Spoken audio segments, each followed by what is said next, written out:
साथियों, हमने सुना होगा तारीख पर तारीख, तारीख पर तारीख, तारीख पर तारीख। तो दोस्तों, आज हम बात करेंगे इसी टॉपिक पर। हेलो दोस्तों, मैं हूं एडवोकेट मनीष द्विवेदी। आज हम बात करेंगे कि जो है तारीख पर तारीख से कैसे बचें।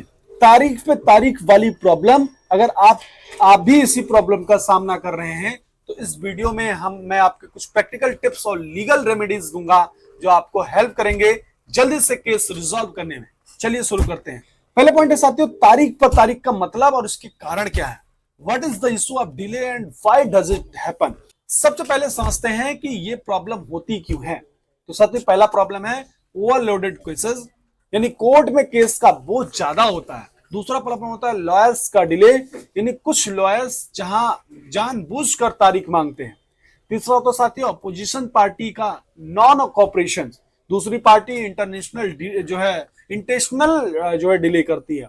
चौथा है इनसफिशिएंट जजेस, भारत में जज की कमी एक मेजर रीजन है साथियों। पांचवा रीजन है प्रोसीजरल इशू, नोटिस, सम्मान और पेपर वर्क में डिले होता है, इस कारण से भी तारीख पे तारीख लगता है। अब समझते हैं इस समस्या से निपटने के तरीके क्या हैं, यानी how to handle this problem तारीख पर तारीख। पहला चीज है साथियों, पहला प्रॉब्लम तरीका है मीडिएशंस का यूज करें। मीडिएशंस एक आउट ऑफ कोर्ट सेटलमेंट का ऑप्शन है। आप अपने लॉयर के थ्रू कोर्ट से मीडिएशन रिक्वेस्ट कर सकते हैं। मीडिएशन केसेस जल्दी सॉल्व होता है और कॉस्ट भी कम लगती है साथियों। सेकंड ऑप्शन होता है लोक अदालत का ऑप्शन। लोक अदालत माइनर और सिविल केसेस के लिए बेस्ट प्लेटफॉर्म है। यहाँ जजेस और पार्टीज मिलकर केस सेटल करते हैं साथियों। लोक अदालत में कंप्रोमाइज और सेटलमेंट पर फोकस होता है। थर्ड स्टेप आता है केस मैनेजमेंट टेक्निक्स। आप अपने लॉयर्स से रिक्वेस्ट करें कि केस को इफिशिएंटली मैनेज करें, टाइम बाउंड शेड्यूल बनवाएं, यानी केस की अननेसेसरी एडजॉर्नमेंट अवॉइड करें।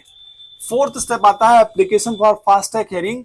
अगर आपके केस ज्यादा इंपॉर्टेंट है तो आप फास्ट ट्रैक कोर्ट में हियरिंग के लिए एप्लीकेशन दे सकते हैं। कोर्ट्स अर्जेंट केसेस को प्रायोरिटी देते हैं साथियों। फाइव स्टेप आता है रिटन रिक्वेस्ट टू द जज, यानी जज के सामने एक फॉर्मल एप्लीकेशन फाइल करें जिसमें आप जल्दी हियरिंग की रिक्वेस्ट करें।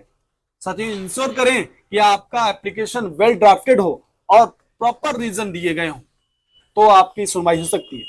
साथियों, छठे स्टेप में आपको देखिए, छठे पॉइंट आता है अपोजिशन से डिले टैक्टिक्स को काउंटर करें।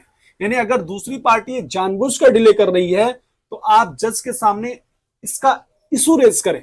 डिले को अवॉइड करने के लिए स्ट्रिक्ट ऑर्डर की रिक्वेस्ट करें। साथियों, अब समझते हैं अगले पॉइंट में तारीख कम करने के लिए कानून के उपाय, यानी legal remedies to avoid delays. पहला आता है साथियों ऑर्डर 17 ऑफ सीपीसी। सीपीसी के ऑर्डर 17 के अंडर अननेसेसरी एडजॉर्नमेंट से बचने के लिए स्ट्रिक्ट प्रोविजन है साथियों। जज से रिक्वेस्ट करें कि दूसरी पार्टी को फ्रीक्वेंट एडजॉर्नमेंट ना मिले। साथियों, दूसरी चीज है स्पीडी ट्रायल का राइट, यानी आर्टिकल 21 के अंडर आपका स्पीडी ट्रायल का राइट जो है होता है साथियों। अगर केस ज्यादा डिले हो रहा है तो आप हाई कोर्ट या सुप्रीम कोर्ट में पिटीशन फाइल कर सकते हैं। थर्ड स्टेप आता है कंटेम्प्ट ऑफ कोर्ट। अगर दूसरी पार्टी कोर्ट के ऑर्डर्स को नहीं मान रही है तो कंटेम्प्ट ऑफ कोर्ट का केस फाइल करें। फोर्थ आता है सेक्शन 89 सीपीसी। ये section alternative dispute resolution methods को प्रमोट करता है, जैसे मीडिएशंस और आर्बिट्रेशंस। फोर्थ स्टेप में समझते हैं साथियों प्रैक्टिकल टिप्स क्या क्या है। मैं कुछ टिप्स देना चाहता हूं। पहला टिप्स है एक्टिव कम्युनिकेशन विद लॉयर। अपने लॉयर के साथ रेगुलर कम्युनिकेशन रखें और इंश्योर करें कि वो आपका केस सीरियसली ले रहे हैं।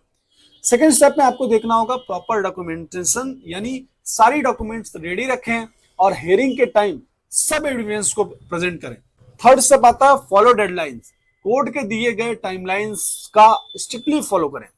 अवॉइड अननेसेसरी एडजॉर्नमेंट, अपनी तरफ से कभी भी अननेसेसरी एडजॉर्नमेंट ना लें, इस बात का आपको ध्यान रखना है। साथियों, ओवरऑल वीडियो के कंक्लूजन में अगर हम पहुंचते हैं तो दोस्तों तारीख पे तारीख की प्रॉब्लम एक सीरियस इशू है, लेकिन अगर आप सही लीगल रेमेडीज और प्रोएक्टिव स्टेप लेते हैं तो आप अपने केसेस को जल्दी रिजॉल्व कर सकते हैं।